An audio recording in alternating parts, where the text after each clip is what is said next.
Ups.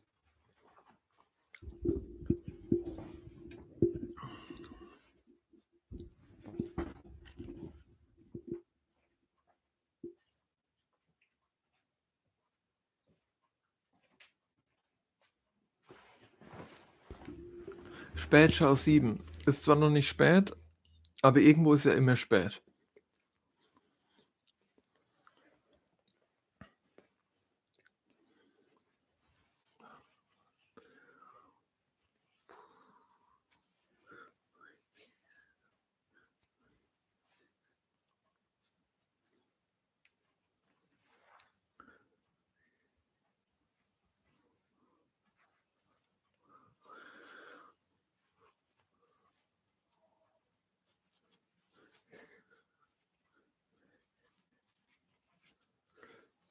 Ich lese noch mal in diesem Buch. Da verwandelt sich Rasputin in Hitler. Und ich kapiere das Buch so nicht ganz. Ich verstehe nicht so ganz, das ist britischer Humor. Und ich finde es immer witzig, was da entsteht, wenn man das liest.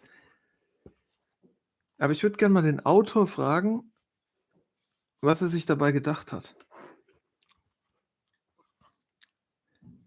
Allererstes Kapitel. Hier ist es noch Rasputin.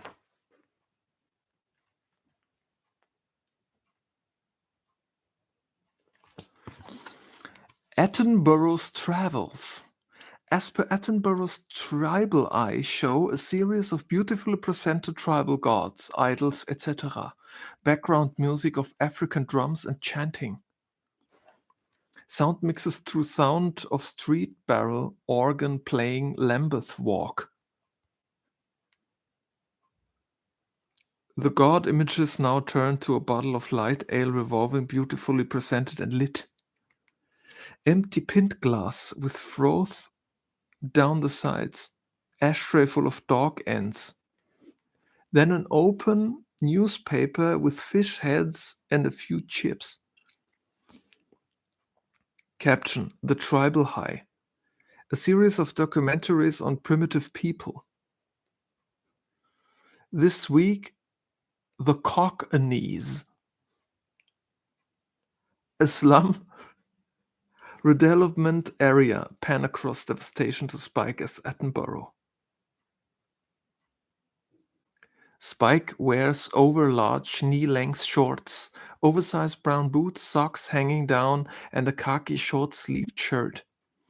Spike walks across derelict area. Camera follows. Spike: During the past weeks, we saw the natives of the septic river tribes from New Guinea in Melanesia, the Aku Aku Islanders with their mystic belief in Thor Heyerdahl, the great god of sinking rafts. This week we visit a lost white tribe with no black man has ever seen, the Cockneys. He comes to a letterbox. They have many varied beliefs, some strange and some incomprehensible. For instance, this. They believe if you feed a message into the mouth of this red iron god, then a uniformed devil will come, rip open the stomach of the god, take the contents away and lose them. That is why the written language has ceased to exist. Instead, he moves to an adjacent pile of rubbish, on top of which is an old TV set. They use the strange box to communicate. Switches it on. Richard Baker appears on screen, says, "Good evening, here's the 9 o'clock news." New location. Ruined derelict building with stairs going up. Spike: They speak a strange patois. They call these the apples. They believe if you accent the apples, you come to a chamber where a white goddess awaits them. Cut to 1930, grotty working class bedroom. Brass double bed. Old dear of 50 smoking a fag. Hair and curlers is taken off old-fashioned corsets. She wears bloomers and a long vest. Spike. These early films taken by a white health inspector missionary show a male cockney going through an elaborate courtship display.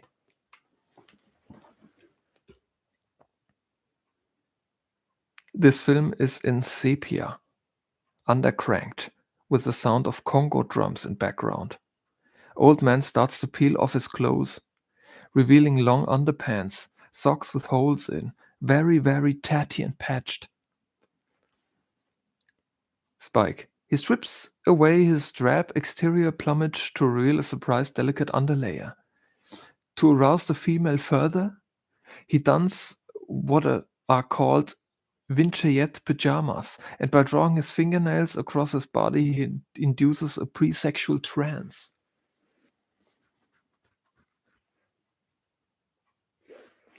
Man puts on pajamas and starts to scratch himself.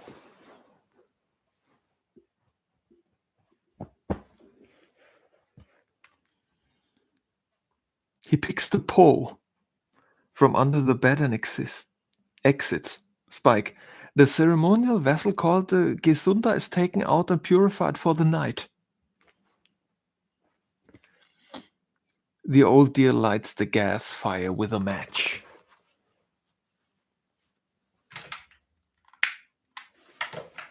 Spike. The female is aroused by this.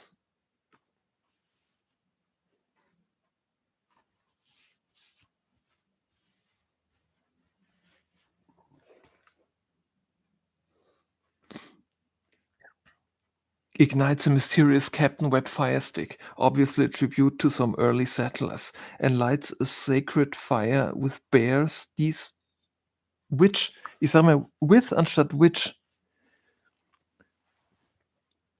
bears these hieroglyphics. Close up on gas fire. North Thames gas board. Spike. The wrath of this god can only be appeased by incessantly feeding it votive offerings. She now performs a secret rite, known only to the women of the tribe. See the woman putting money into the meter. Woman now creeps to man's trousers, feels in his pockets and removes money, which she stuffs in her vest or knickers. Cut to a bus stop. See only the bus stop. Tor with lots of bus stop number plates on. Spike. This is a powerful tribal totem and attracts various sects. They gather here in large numbers at dawn and sunset. Film of massive queues at rush hour bus stop, but no bloody buses. Spike. At these hours the tribes become visibly agitated, rushing in all directions with seemingly no purpose in life. They are trying to catch one of these. Film a bus. Spike. Huge red landlocked monsters which roam the concrete jungle. They only appear very rarely, and when they do, for protection, they appear in lines of up to 20.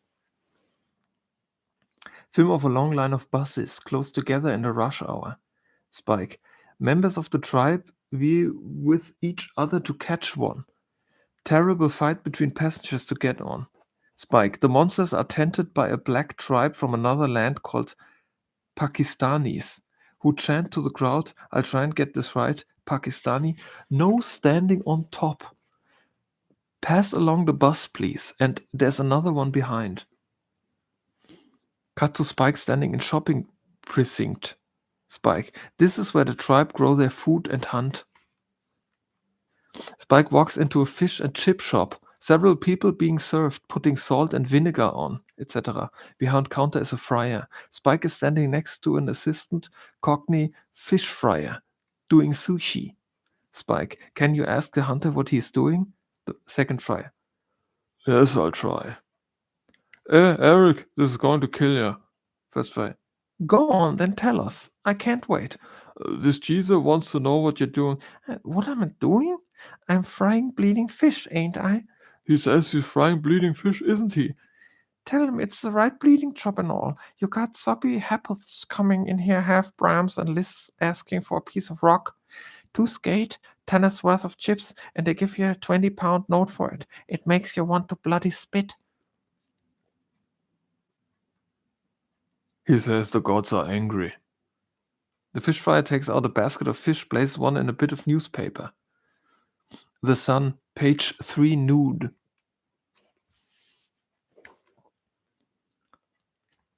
Spike. The hunter has caught the fish in one of these boiling rocks pools and places it on native matting, which they believe has come from the sun. Sunday morning. Line of cars in suburban street are all being washed and polished by husbands. All have transistor radios on different networks. Spike walks in. This is the day of the sun, when the males of tribe offer homage to the family idol, which is revered and worshipped above all else. He turns to a polishing lunatic. Moto car? Yeah, motor car. 3.4 jack, twin overhead cams, with a compression ratio of 86.4 to 1 and a snip of 380 quid. A snip at 380 quid.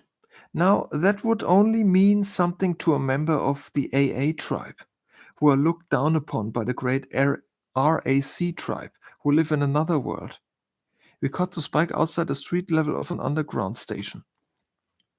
Spike. These are the famous disappearing holes. People go down here and are never seen again. But with the help of a tribal elder, I decided to investigate.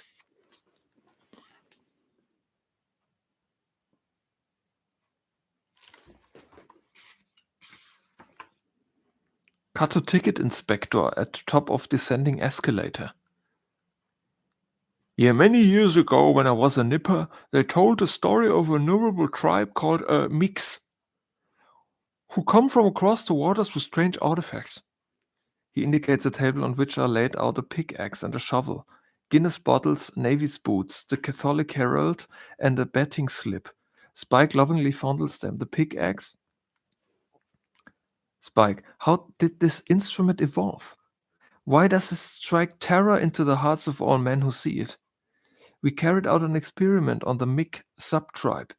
Film of 5 Irish labourers playing cards on a building site. Spike approaches with the pickaxe covered with a cloth. He pulls it off and the workmen set off screaming. Return to subway. Spike picks up a betting slip. Spike. This is finely worked piece of paper bears the legend Ladbrokes. Mill reef, 2 bob each way. Shall we ever know what reef that was? Was it the reef that Thor Heyerdahl founded on in his attempt to prove that a raft made of Guinness bottles and the boiled potatoes was how St. Patrick discovered gold is green? All these are mysterious yet to be answered. Bottom of escalator looking up at crowds descending. Spike. These are the Komuta tribe. Komuta. Such is their fear of the outer world. They seek refuge in these ancient tunnels.